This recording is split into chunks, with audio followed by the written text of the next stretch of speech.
শিল্পাচার্য জয়নুল লোক ও কারুশিল্প জাদুঘর বাংলাদেশের প্রাচীন ঐতিহ্য রক্ষার্থে বাংলাদেশ লোক ও কারুশিল্প ফাউন্ডেশনের উদ্যোগে গঠিত একটি জাদুঘর, যা ঢাকার অদূরে সোনারগাঁয়ে অবস্থিত। এর অবস্থান ঢাকা থেকে 25 কিলোমিটার দক্ষিণ পূর্বে এবং ঢাকা চট্টগ্রাম মহাসড়ক থেকে প্রায় 1 কিলোমিটার অভ্যন্তরে। আবহমান গ্রাম বাংলার লোক সাংস্কৃতিক ধারাকে বিকশিত করার উদ্যোগে 1975 খ্রিস্টাব্দের 12ই মার্চ শিল্পাচার্য জয়নুল আবেদিন সোনারগাঁয়ের ঐতিহাসিক পানাম নগরের একটি পুরনো বাড়িতে প্রতিষ্ঠা করেন বাংলাদেশ লোক ও কারুশিল্প ফাউন্ডেশন। পরে 1981 খ্রিস্টাব্দে 150 বিঘা আয়তনের কমপ্লেক্সে খোলা আকাশের নিচে বাংলার প্রকৃতি ও পরিবেশ, গ্রামীণ রূপকেন্দ্রিক বাংলাদেশের সাধারণ মানুষের শৈল্পিক কর্মকাণ্ডের পরিচয় তুলে ধরতে শিল্পী জয়নুল আবেদিন এই জাদুঘর উন্মুক্ত পরিবেশে গড়ে তোলার প্রয়াস নেন এবং বাংলাদেশ লোক ও কারুশিল্প ফাউন্ডেশন কমপ্লেক্সটি প্রায় 100 বছর পুরাতন সর্দার বাড়িতে স্থানান্তরিত হয়। সোনারগাঁয়ে বাংলাদেশের লোক ও কারুশিল্প ফাউন্ডেশন এলাকায় লোক ও কারুশিল্প জাদুঘরটি অবস্থিত।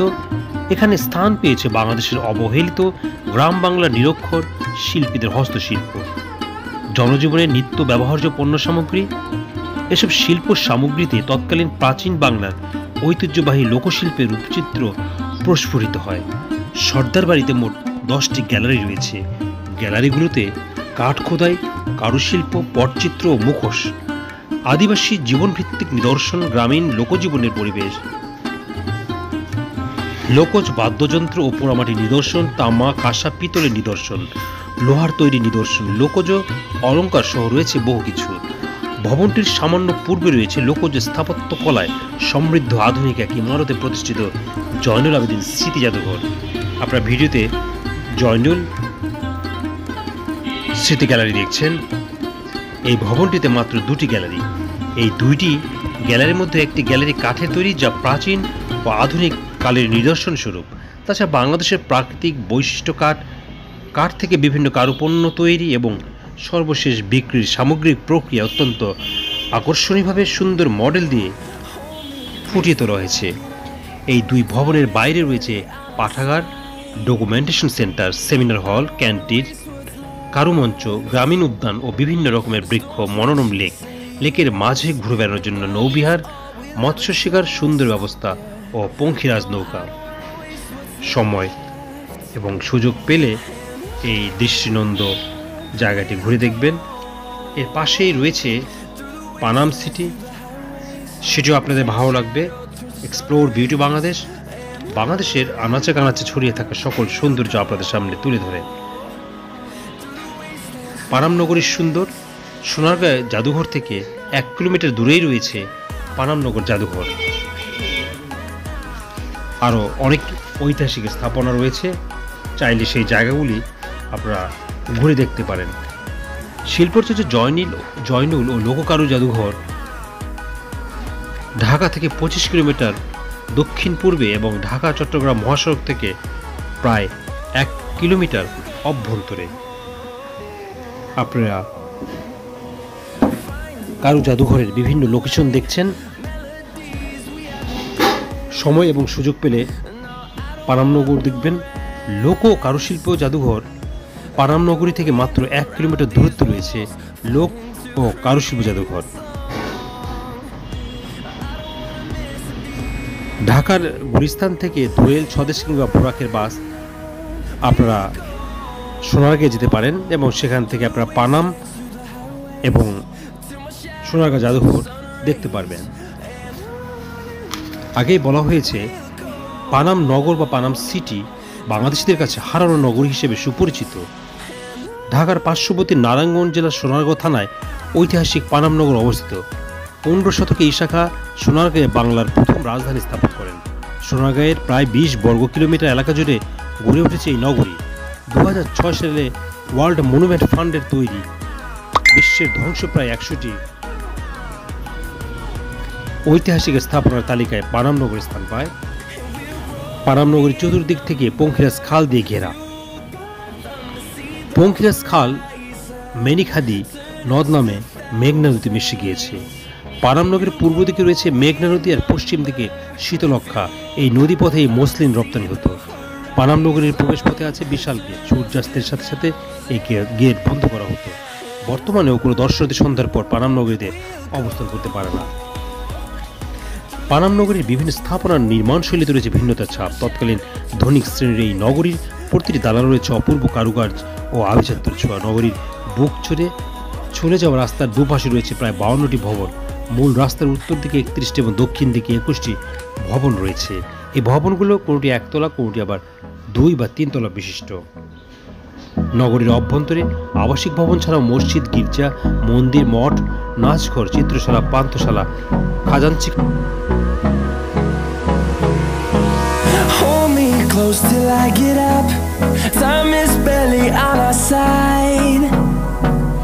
I don't wanna waste what's left.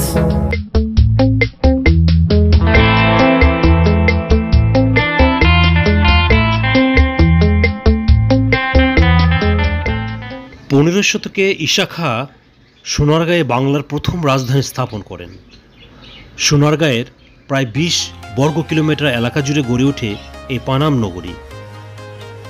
2006 সালে ওয়ার্ল্ড মনুমেন্ট ফান্ডের তত্ত্বাবধানে বিশ্বের ধ্বংসপ্রায় 100টি ঐতিহাসিক স্থাপনার তালিকায় পানাম নগর স্থান পায়। আপনারা ভিডিওতে পানাম নগরী দেখছেন।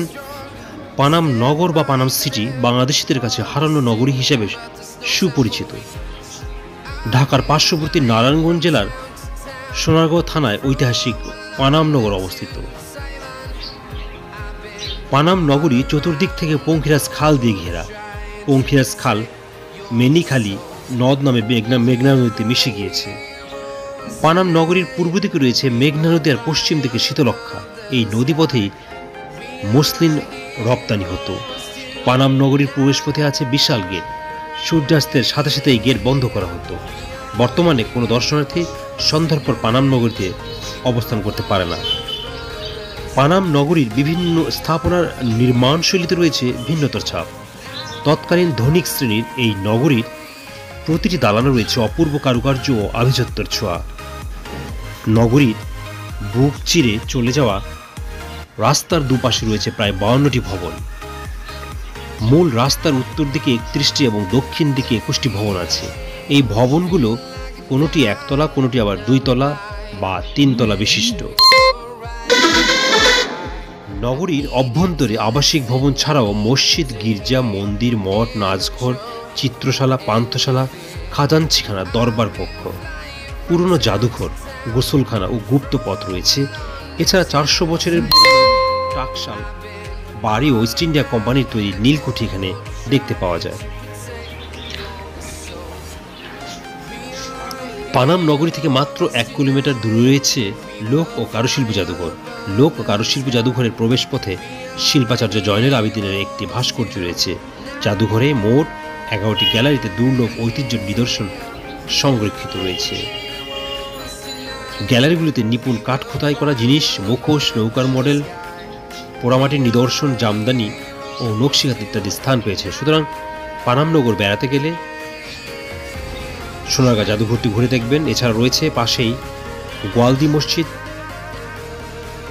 সেটাও দেখবেন। লোক ও কারুশিল্প জাদুঘর থেকে মাত্র 15 থেকে 20 টাকা রিক্সা ভাড়ায় গোয়ালদি মসজিদ থেকে ঘুরে আসতে পারেন। 1519 সালে সুলতান আলাউদ্দিন হোসেন শাহ রাজত্বকালে মোল্লা হিজাবর আকবর খান কর্তৃক নির্মিত গোয়ালদি মসজিদটি পর্যটকদের কাছে আকর্ষণীয় স্থান। ঢাকার গুলিস্তান থেকে দোয়েল, স্বদেশ কিংবা বোরাকের এসি বাসে মোগরাপাড়া চৌরাস্তায় নামতে হবে আপনাদের। সেখান থেকে অটোতে করে পানাম নগরীতে যেতে পারবেন। গুলিস্তান থেকে উপরোক্ত বাসগুলো ভাড়া পরিমাণ 45 থেকে 65 টাকা। মোগরাপাড়া চৌরাস্তা থেকে ব্যাটারি চালিত অটোতে কিংবা রিক্সায় করে 30 থেকে 40 টাকা ভাড়ায় পানাম নগরীতে যেতে পারবেন। পানাম সিটিতে প্রবেশ করতে 20 টাকার টিকিট কাটতে হয়। জাদুঘরে প্রবেশ করতে জনপ্রতি 50 টাকার টিকিট কাটতে হয়। পানাম নগর প্রতিদিন খোলা থাকে, তবে বৃহস্পতিবার দুপুরের পরে পানাম নগর খুলে থাকে। সোনারগাঁ জাদুঘর বৃহস্পতিবার বন্ধ থাকে। ভবনগুলো অনেক বছরের পুরনো হওয়া সেগুলি এখন বেশ ঝুঁকিপূর্ণ, তাই নির্দেশনা অমান্য করে কোনো